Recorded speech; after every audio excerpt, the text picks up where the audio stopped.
You ever see someone get fired in front of a whole room and not even flinch? That was Grace, calm, steady, not a tear in sight, just slipping off her apron as if she was done with a regular shift, not 6 years of her life. All it took was one cup of coffee, handed to a man with a dog, right in front of the inspector, right in front of her boss, who didn't shout or cuss or make a scene, just looked at her, cold as winter, and said, "You're done here, Grace." Yeah, that really happened. 6 years gone in a single breath, all because she stood up for a veteran and a service dog, not because she broke any real rule. What Grace didn't know, what nobody knew, was that someone caught the whole thing on their phone. Before the morning rush was even over, that little act of kindness or defiance, or whatever you want to call it, started making waves. For military Humvees showed up at the cafe before lunchtime, and out stepped a Marine colonel in dress blues, a man who owed his life to veterans just like the guy Grace had defended. And let me tell you, from that moment on, everything changed. Grace Donnelly was the sort of person you'd miss if you weren't paying attention. But if you knew her, you never forgot her. She ran the Mason Mug Café out on the edge of downtown Mason, Georgia, just 15 minutes from Fort Granger, one of the biggest Marine bases in the whole Southeast. The town's got this old-school, American dream vibe: oak trees, flags, hardware store never changed its paint. But inside Grace's cafe, it always felt warmer, softer, like a place where you could finally set your pack down for a minute. She ran it like a second home, not a business. Didn't matter if you'd just come home from deployment or you'd been wandering for years, she'd have your coffee just the way you like it. No fancy froth, no show, just real, hot, honest. Grace remembered names, deployments, the little things. She'd know which vet couldn't handle crowds anymore and which one hadn't touched caffeine since Afghanistan.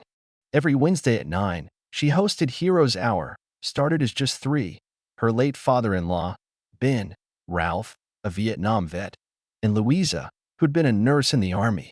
But it grew.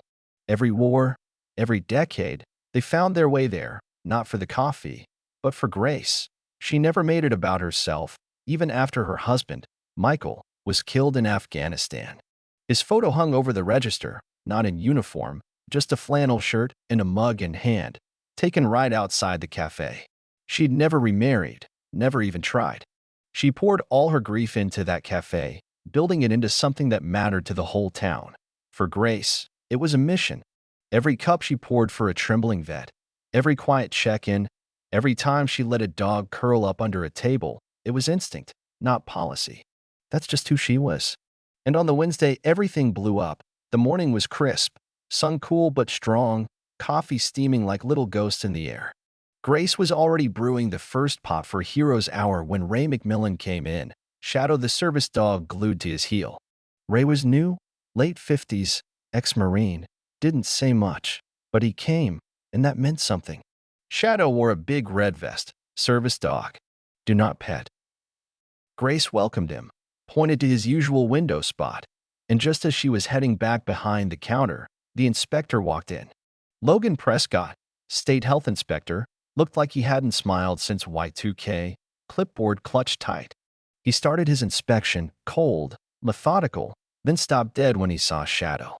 "That animal's in violation of state health code," he announced. Place went silent. Grace just said, "He's a registered service dog.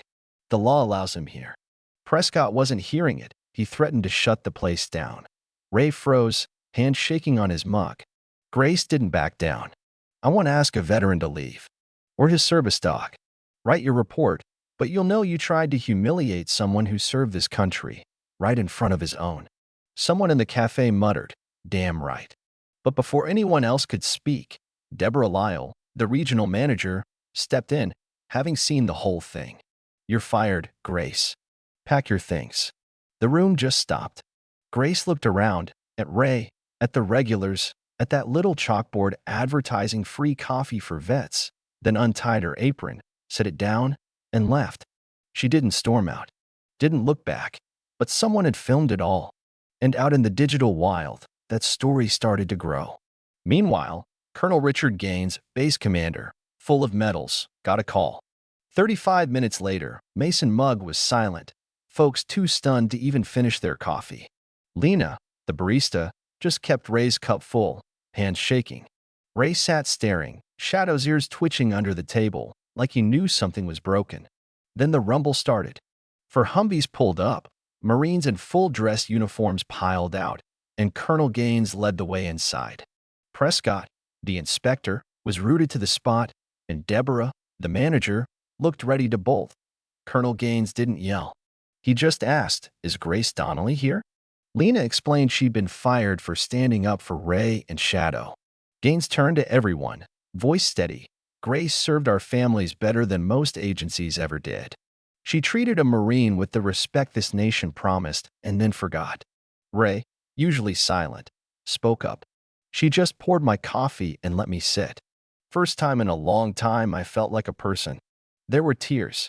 Then, without another word, the Marines removed the corporate logo, replacing the chalkboard with a hand-painted sign, "Welcome to Grace's house, where honor is served daily."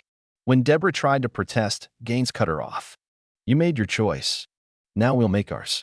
News hit the base and Grace got called in.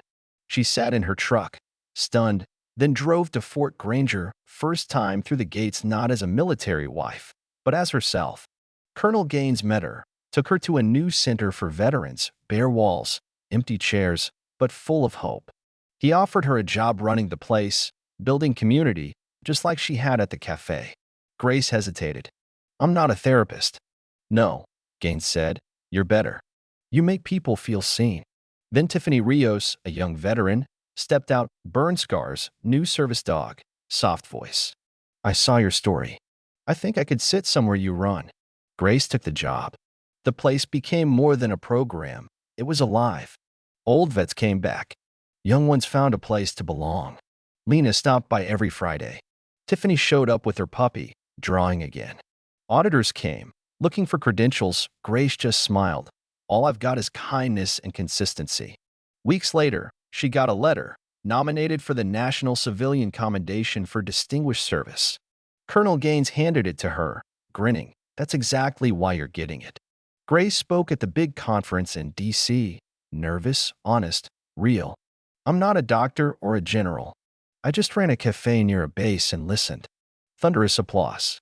Afterwards, a man handed her an old photo, her late husband with a soldier she'd served coffee to years before. "You didn't know it, but you helped me get through," he said. Back home, the cafe had changed. Photos of veterans lined the walls. A new sign read, "Grace's Corner, where no one sits alone." At the wellness center, she hung up a quote, "Honor grows where kindness is consistent." The story caught fire. More veterans came. Grace kept the coffee brewing, the doors open, the silence sacred. And sometimes the loudest courage is quiet. The waitress, the veteran, the dog nobody notices until everything's on the line. Grace didn't wear a uniform, didn't salute, but she defended dignity in the smallest, strongest ways. That little cafe in Mason, Georgia, set off a reckoning. Makes you wonder, how many Graces do we pass by every day? How many veterans get thanked with words but not action? Would you have stood up like she did? Or kept your head down? Now it's your turn. Drop your story in the comments. Have you ever witnessed quiet courage? Maybe someone gave you a second chance when you needed it. Your words could spark something in someone else. Thanks for sticking with this story. If it moved you, share it. We tell stories that matter, not just about the uniform, but the humanity behind it.